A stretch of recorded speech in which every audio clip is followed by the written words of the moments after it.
위안부 할머니들 후원금 횡령 혐의로 숨죽이고 있었던 윤미향 의원이 정부의 강제징용 피해자 배상 문제를 틈타서 공개 활동에 기지개를 켜고 있습니다. 관련해 신문 먼저 살펴봐 드리겠습니다. 조선일보 보시죠. 징용 문제에 올라타서 윤미향의 활동을 재개했다. 이런 신문의 보도가 실렸습니다. 일단 지난 7일에 YTN 라디오에 출석해서 윤석열 대통령 정부를 향해서 굉장히 비판했습니다. 대승적 결단이 아니라 피해자인 국민을 무시하고 가해자 눈치만 본 것이다. 피해자인 한국이 가해자인 일본의 머리를 조아린 결과다. 이렇게 비판을 했고요. 그리고 난 다음에 경남 창원시에 내려가서 민주노총 경남본부에서 열리는 위안부 운동 30년 여기까지 오는 길이라는 특강에 참석해서 강연도 합니다. 그리고 오늘은 수요 집회도 참석한다고 합니다. 적극적으로 지금 활동을 재개하고 있는 모습인데 지난 4일에도 집회에 참석해서 윤 정부를 비판했던 모습 보시고 그리고 어제 라디오에 출연했을 때 목소리도 이어서 확인시켜 드리겠습니다. 윤석열 대통령은 우리가 일제 식민지 침략을 받은 것이 바로 우리 때문이라고 합니다. 여러분, 누가 역사를 날짜합니까? 대통령. 그렇죠? 대승적 결단이 아니라 피해자인 국민을 무시하고 가해자 눈치만 본 것이다. 가해자를 위한 굴욕적 해법이다. 최악의 외교 탐사다. 저는 그렇게 봅니다. 피해자인 한국이 가해자인 일본에게 머리를 조아린 항복선언에 불과하다.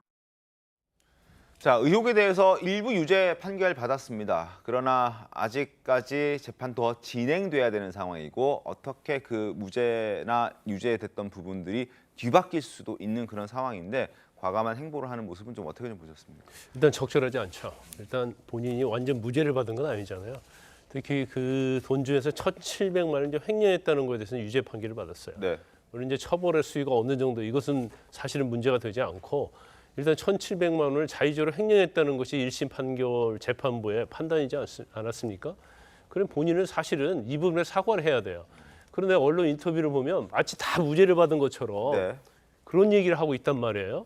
그리고 1,700만 원 횡령에 대해서는 뭐 항소심에 다투겠다 이런 얘기를 하고 있지만 일단 인정이 된 거잖아요. 네. 정말 어떻게 보면 우리의 역사적인 아픔 그걸 이용해서 1,700만 원 횡령한 거예요. 그래서 이런 부분에 대해서는 일단 진정한 사과가 있어야 하는데도 불구하고 마치 본인이 모든 게 떳떳한 것처럼 저렇게 행동을 하고 있고 마치 좀 숨죽여 있다가 지금 강제징용과 관련해서 윤석열 정부의 어떤 파격적인 이제 그런 것들이 나오니까 이제 거기에 올라탄 거죠.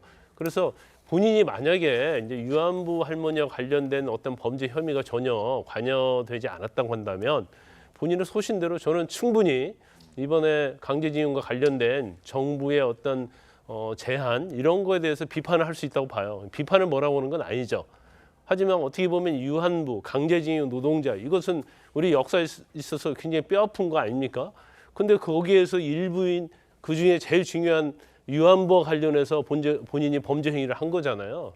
그러면 이제 자숙해야죠. 그리고 목소리를 내고 싶다 하더라도 좀 참아야 하는데 마치 본인은 정말 무죄를 받고 아무런 죄가 없는 것처럼 네. 마이크를 잡고 저렇게 소리치는 모습이 굉장히 좀 저는 볼상 사납다고 봅니다. 자, 잠깐 네. 좀 윤명원 관련해서 좀 말씀을 드리고 싶은 건 사과 부분에 대해서 왜 촉구를 하는지 모르겠어요. 윤명원의 개인적인 말하자면 본인의 정치 활동이잖아요. 네. 정치인입니다. 네. 윤명원은 기본적으로 위안부 관련해서 일을 했었고요. 네. 그런 부분에서 1심에서 물론 일부 유죄를 받았고 지금 2심에서 재판을 받았지만 대법원 확정 판결이 나온 거 아닙니다. 그러니까 기본적으로 이 윤미향이라는 정치인 의원 그리고 윤미향이라는 사람 자체에 대해서 단죄를 지금 할 필요는 없다고 봐요. 그러니까 정치 활동하는 것까지 대법원 판결까지 기다려라? 그건 너무 과거하지 않습니까? 그리고 사과를 해야 되는 부분들에 있어서도 본인이 판단을 하겠죠. 저는 지금 가장 중요한 문제들은 이 일본 문제에 대해서 일본의 지금 현재 윤석열 정부가 일본에 대해서 굴욕적 외교를 하는 부분에 있어서는 지금 사과를 요구할 때는 일본입니다. 일본에게 진정 어린 사과를 왜 요구하지 못하느냐. 이런 부분들이 더 고민할 부분이지 정치인 윤미향 위안부 활동을 했는데 거기서 영수처리 이런 부분들이 미수개 1,700만 원 일부 유죄 받은 부분에 아직 확정이 안 됐지만 가만히 있어라. 저는 이런 비판은 조금은 과하다고 생각합니다. 근데 유죄 판결이 확정이 안 됐다고 하면 무죄 판결도 아직 확정이 안 됐죠. 그러니까 마찬가지입니다. 아직은 항소심 확정이 안 됐는데 바꿔질 확정된 가능성이 있기 것처럼 때문에 가만히 있어라는 좀 아니다 그거죠. 자, 일단 1심의 재판부 판단 내용을 좀 보겠습니다. 사기, 기부금 품법 위반 무죄, 그러나 업무상 횡령이 일부 유죄가 인정되면서 벌금 1,700만 원 형이 나왔습니다. 1심 재판부의 판단입니다. 물론 2심, 대법원 3심 판단까지 기다려봐야 하지만 그렇다 하더라도 1심 판결 이후에 마치 다 무죄를 받은 양, 죄가 없는 양 미소를 보이고 그리고 위안부 할머니들에게 사과를 할 마음이 없느냐라는 질문에 없습니다라고 대답하는 모습은 일반 국민들이 봤을 때 다소 좀 불편해 보였을 수도 있을 것 같습니다. 당시 상황 좀 보겠습니다.